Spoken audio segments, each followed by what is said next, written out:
ผมติดต้นเทียนเสร็จแล้วครับเนี่ยครับ4 เซนเบ้าผมเล็กไงขนาดเบ้าเล็กยัง500อ่ะคือผมต้องมีขยับโอ้โหกำลังดีกำลังดีโอ้โหหลุดเลยโอเคครับเดี๋ยวใส่ต้นเทียนดีๆกันนะให้อยู่กึ่งกลางมากที่สุดโอเคครับ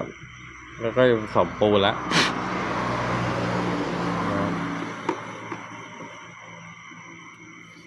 ตัวเทียนเนี่ยผมทำแกนเองโอเคครับ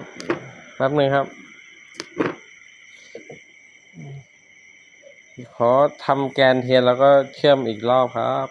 อยู่ส่วนอาหารข้าวเหนียวข้าวหอมลพบุรีครับติดต้นเทียนเนี่ยหยุดแล้ว